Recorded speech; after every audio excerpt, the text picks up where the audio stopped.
Hello everyone. Before we start today's lecture, please have a look at this picture and let me know what do you see. Well, if you ask me, I see an interconnection between various countries in the world. So for me, the picture hints at a global phenomenon which is globalization. Nowadays, almost all countries are interconnected with each other in the form of trade, migration, information technology, etc. And so is India. Therefore, it becomes necessary that we study about the relations of India with other countries, especially our neighbors, that is China and Pakistan. Therefore, in Indian Economic Development Class 12, you have got this chapter named Comparative Development Experiences of India and its Neighbours. Well, the discussion on this chapter is going to be very interesting given the current scenario where government is taking up some strict steps to deal with China. So before we start this chapter, you should probably get along with the current news where uh, where the people are talking about boycotting Chinese products and the famous ban on 59 Chinese apps. So, why this chapter? Why do we need to study about our neighbors? Well, one reason, as I have already mentioned, is globalization, but there are many other reasons as well. So, the other reason for studying our relations with our neighbors is generally, the nations tries to strengthen their economies after Cold War. For example, they try to form groups which can help them on various grounds. The groups like SAARC, European Union, ASEAN, G20, G8. You can have a look at these pictures. So let's have a brief discussion about all these groups. The first picture is of SAARC, which refers to South Asian Association for Regional Cooperation. It was established in December 1985 and has 8 member countries. You can yourself explore the names of the countries. Well, it develops an economic and regional integration among member countries. The second picture is of the flag of European Union. European Union is a political and economic union of 27 countries like France, Germany, Belgium, Italy, Spain, etc. If you look at the next picture, it is of ASEAN. It refers to Association of Southeast Asian Nations, which promotes intergovernmental cooperation and economic integration among member countries. Next is G8 countries. There is a group of 8 highly industrialized countries like France, Japan, Canada, etc. in the world which facilitate each other in various aspects. Next up we have G20. It is an international forum for the governments and central bank governors from 19 countries and European Union. It promotes international financial stability. So just to explore these groups because they are very famous and very important in economics, you can yourself find out the year of establishment of these groups and their member countries. Well, this was the second reason. The third reason to study about our neighbors is to know about their developmental strategies so that we can have a better understanding of our strengths and weaknesses vis-a-vis our neighbors, that is China and Pakistan. Now we have reached a stage where we can launch a brief discussion on the similarities and differences between the economies of India, Pakistan, and China. So let's have a look at the table. This table shows a summary of developmental path of the 3 countries, India, Pakistan, and China. As you can see, all of these 3 countries got independence at almost the same time. India got its independence in 1947, so does Pakistan. and China got its independence in 1949. After getting independent, every country had to choose a political power setup. So India chose to be a democracy, and it is a matter of great pride that it is the largest democracy of the world till date. Pakistan chose authoritarian militarist political power structure where all the power lies with the military, though at some times there has been elected representatives as well, but majorly it is an authoritarian militarist political power structure. China chose to be a communist country under one party rule where almost everything is owned by the Communist Party. After this, if you look at the structure, uh, India and Pakistan adopted mixed economic structure, which means that they created a large public sector and raised public expenditure on social development, whereas China adopted command economy, where the resources were owned by the state. All these three countries also adopted 5-year planning system. India introduced its first 5-year plan in 1951. Pakistan introduced its first 5-year plan in 1955, and China introduced its first 5-year plan in 1953.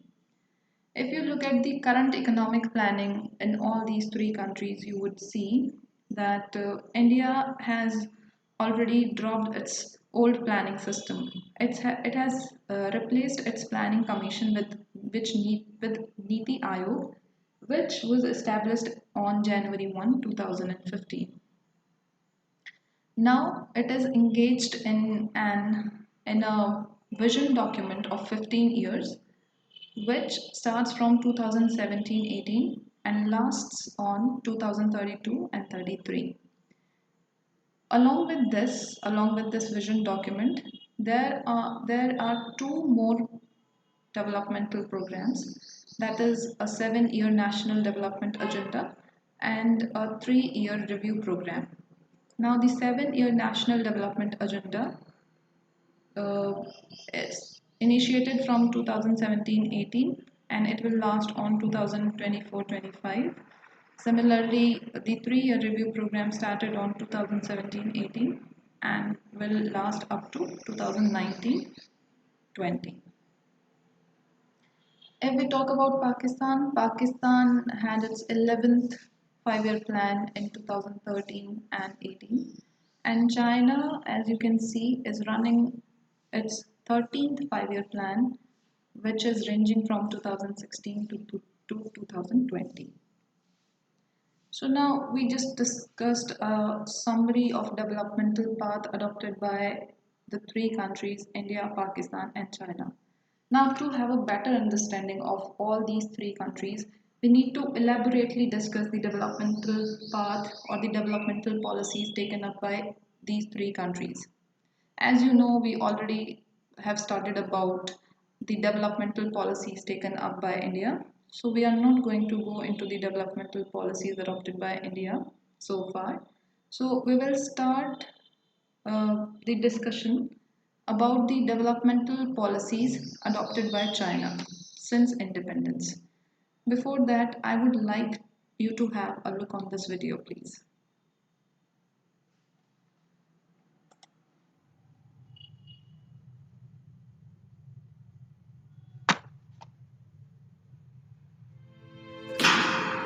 The Great Leap Forward, 1958 to 1962. In 1949, the Communist Party of China had emerged victorious after a brutal and bitter civil war.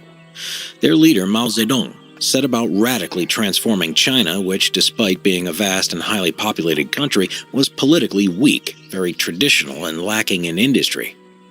The Communists began to modernize China, drawing up the first 5-year plan in 1952, emulating the Soviet model of industrialization. This saw extensive investment in heavy industry within the cities in the attempt to increase production. The problem was that in a nation where 4/5 of the population lived in rural areas, there simply wasn't enough people working in heavy industry to allow it to grow to the desired levels. As well as this, the rate of agricultural food production wasn't high enough to allow the industrial workforce to expand further and keep the workers fed. Mao therefore turned his attention to the countryside. Rural China was deeply traditional, with society based on the family and deference to the elderly. Peasants would work the land in small family groups, keeping most of their harvest and selling on small amounts. For Mao, seeking to build a communist society in which everyone worked for the state, and a nation which could rival the USA and USSR, this needed to change. Land reform, where estates had been taken from rich landowners and redistributed to the peasants, had taken place shortly after the communists had come to power. Collectivization, where peasants lost their own pieces of land and instead worked for wages on land owned by the state, had also begun to take place. Mao believed this wasn't enough to expand both agricultural and industrial production, and instead introduced the second five-year plan in 1958. This would become known as the Great Leap Forward. The Soviet model of development was now rejected. Agricultural and political decisions were decentralized. Technical expertise within the state bureaucracy were now distrusted, with political ideology emphasized. The plan was designed to get laborers in the countryside working at full capacity. This would allow an agricultural surplus, part of which could be forcibly purchased by the government in order to feed industrial workers and expand production in the cities. The plan also sought to find a method to organize rural workers to directly contribute to industrial production. To achieve all of these objectives, the establishment of communes was ordered on a vast scale. In a matter of months, millions of peasants were forcibly banded together in large-scale communes, numbering 20,000 or more people. These communes meant the complete end to individual small holdings, as now all farmers in the commune were responsible for the collective performance of their land. It was hoped that labor would be more efficient and food production would grow rapidly, therefore helping agriculture and industry to grow together and prevent the food shortages that had held back industry before. The organization of the communes also provided childcare facilities for the very young and houses of happiness for the elderly, freeing up workers to do their jobs. Backing was received for the collectivization policy by a wide-ranging program of propaganda. People were encouraged to contribute however they could, such as banging pots to deter sparrows from eating the crops or shooting them down. Millions supported the Great Leap Forward enthusiastically at first, especially as it meant readily available food in the commune kitchens regardless of how much work an individual had done. The policy also gave great power away and influence to local officials in the countryside, who had the role of managing the communes. Mao also wanted agricultural workers to contribute to industry under the slogan, "Walking on two legs." Agricultural workers were drafted from their jobs as farmers to work in the countryside factories. Backyard furnaces were also established where farmers with little to no experience would produce iron and steel. Everything from cooking pots to radiators were to be melted down, while wooden furniture and trees became fuel. The plan was to increase Chinese steel production from 5 million tons a year in 1957 to a massive 100 million tons annually by 1962. Towards the autumn of 1958, it seemed to many as though things were going well. However, the reality was hidden by the uncommonly good weather of that year, which had led high levels of agricultural production. By the end of the year, some officials were beginning to worry in the knowledge that over-optimism had led rural workers to eating too much of the harvest, leaving stockpiles for the winter and spring of the following year dangerously low. Many also recognized the fact that a large proportion of laborers lacked the incentive to work in such large communes, or that transport and supply problems were causing issues. The steel which was being produced by rural laborers was also found to be unusable, and much of it was left to rust. Drafting so many agricultural workers into the factories had caused a shortage of labor on the farms. Scaring or shooting sparrows till they dropped caused a severe ecological imbalance. It resulted in an explosion in the vermin population, including crop-eating insects, now with no predators. Deep plowing was another policy that caused great harm to crops. Instead of planting seeds in the normal shallow depths, they were to be planted 5 feet or 1.5 meters deep into the soil and extremely close together. The result was that this severely stunted the growth of the seeds due to overcrowding. Mao soon began to talk of scaling back the Great Leap Forward. However, political rivalry and suspicion soon intervened, with Mao ordering purges carried out against those who criticized his policy. This had the effect of encouraging local officials desperate to protect their positions to continue to support the Great Leap Forward, at times even more keenly than they had done before. Therefore, despite the fact that agricultural production had not expanded, these officials did not dare question orders requiring them to send a large proportion of the grain that did remain to the cities. This had the effect of terrible starvation in the countryside, which became even worse with bad droughts and floods in the harvests of 1959 and 1960. The communal kitchens where rice had been freely given in 1958 was now severely rationed in what people received, and in the worst cases, there was nothing available at all. Laborers who didn't meet their quotas would not receive their food rations, so those who were unable to work starved to death. There were accounts of people eating everything living or growing that was left: goose, cats, dogs, lime plaster of walls, and the leaves and bark off trees were consumed. After these were gone, people even resorted to cannibalism and murder to feed their extreme hunger. Despite the famine in the countryside, Mao continued to export grain worldwide and refused any foreign aid to maintain face and convince people that his plans were working. As the food supply going to the cities began to dwindle, famine also hit urban areas. The death toll for the Great Leap Forward at the lower end estimate is said to be 18 million, while upper estimates find that some 45 million people died.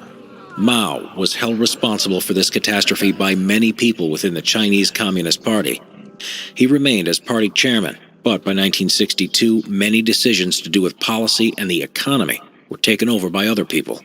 The communes were scaled back, individual farming was once again permitted, and industrial workers were given greater incentives to work hard. Mao, though, remained a powerful figure, able to launch the Cultural Revolution in 1966.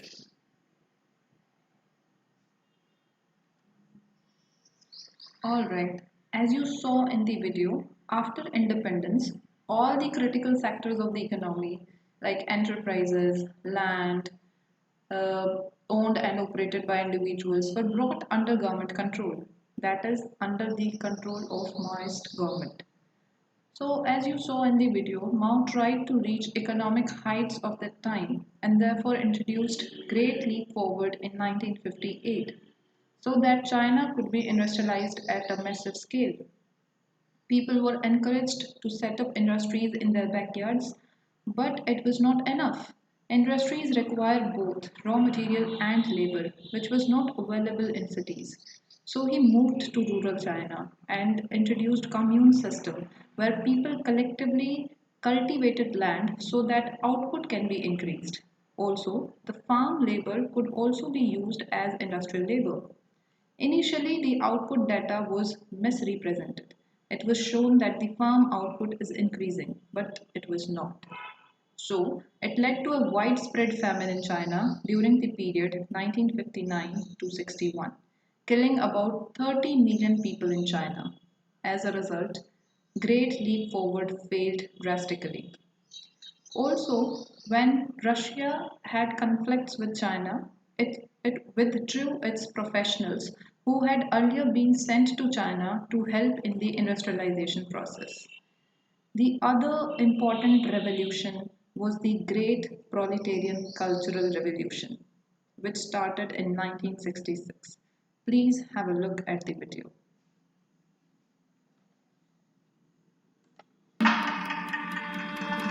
16 मई 1966 को चीन की communist party ने एक दिशा निर्देश जारी किया।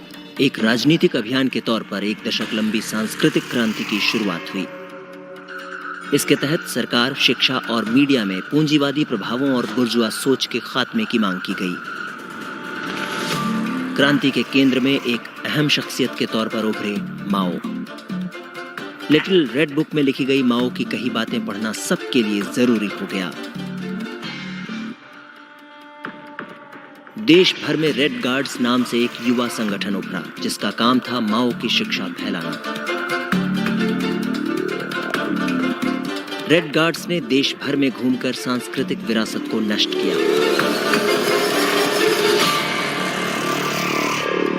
उन्होंने शिक्षकों और बुद्धिजीवियों से पूछताछ की और उन्हें पीटा भी। 1,60,00,000 युवाओं को गांवों में भेजा गया जिससे वे वहां मजदूरी कर सकें और फिर से शिक्षित हों।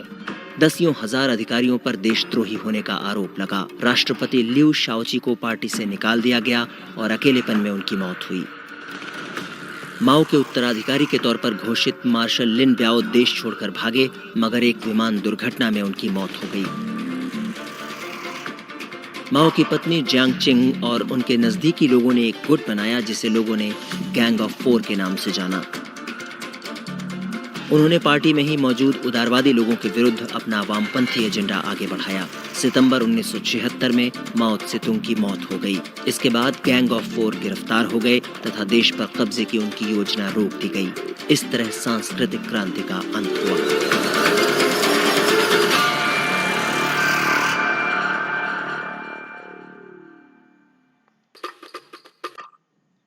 Okay, the word bourgeois that has been used in the video, it means middle class people. So the Cultural Revolution was launched in China in 1966 by communist leader Mao in order to reassert his authority over the Chinese government. Believing that current communist leaders were taking the party and China itself in the wrong direction, Mao called on nation's youth to purge the impure elements of Chinese society and revive the revolutionary spirit that had led to victory in the Civil War 20 years earlier and the formation of People's Republic of China. The Cultural Revolution continued in various phases until Mao's death in 1976, and its tormented and violent legacy would resonate in Chinese politics and society for decades to come. Now, China was in a mess, so as a solution, economic reforms were introduced in 1978. Please have a look at this video before we start discussing about the economic reforms in China.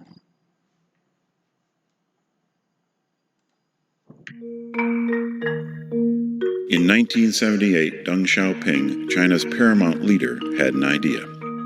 One that would turn communist China on its head and change the direction and fortunes of the world's most populous country. At the time, China's economy was stagnant after decades of war. Leftist campaigns like the Great Leap Forward and the Cultural Revolution had killed tens of millions of people. Those who survived were left destitute. Deng said in order for China to become a prosperous communist state, it had to adopt some capitalist practices. Under his plan, China would retain its socialist political ideology, but combine it with market economy reforms. Deng called this new way of thinking socialism, with Chinese characteristics. It allowed for private ownership, private business, and introduced a dual price system in which state-owned enterprises could sell products at a higher market price after a government-planned quota was reached. For the first time since the founding of the People's Republic of China in 1949, the country was open to foreign investment through the establishment of special economic zones. Deng's reforms were considered ambitious and resisted by staunch conservatives within the Communist Party, but he pressed ahead. By the 1990s, he had forced many of his opponents into retirement, which paved the way for even bolder reforms, such as large-scale privatization of state-owned enterprises. To a large extent, Deng's plan has been a success. Over the past 4 decades, China has achieved the fastest sustained expansion by a major economy in history. Its gross domestic product has risen tenfold.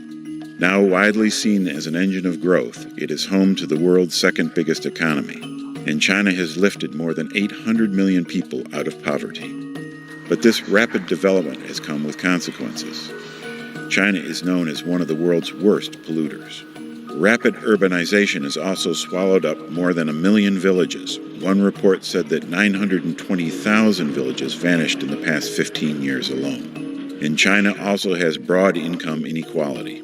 1/3 of the country's wealth lies with the richest 1% of the population.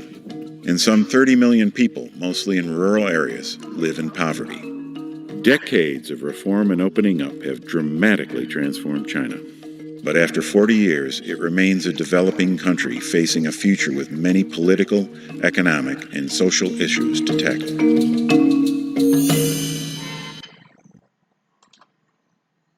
Okay, so as I have mentioned earlier, the economic reforms were introduced in China in 1978 under the leadership of Deng after the disastrous results of Great Leap Forward and Great Proletarian Cultural Revolution. He changed the economy from a centrally planned economy to more market-based one. The reforms were introduced in two phases. In phase 1, the commune system was removed and agricultural land was given to individuals to increase productivity. The rate of tax was also fixed so that people could keep the surplus income generated out of their land with them and get an incentive to work even harder. Foreign trade and investment sector were also opened up for the world economies to make China an open economy. Let us move on to the second phase of economic reforms in China. In the second phase, privatization of industries took place at a larger scale, and even the state owned enterprises were made to face competition so that productivity is increased. Also, the idea of dual pricing was introduced. This means fixing the prices in two ways. Farmers and industrial units were required to buy and sell fixed quantities of inputs and outputs on the basis of prices fixed by the government, and the rest were purchased and sold at market prices. It means after selling a fixed number of goods to the government, the farmers and industrial units could sell their products at market price. So it led to increase in trade of goods and services. Chinese government also established special economic zones in four regions to attract foreign investors, and it succeeded in that.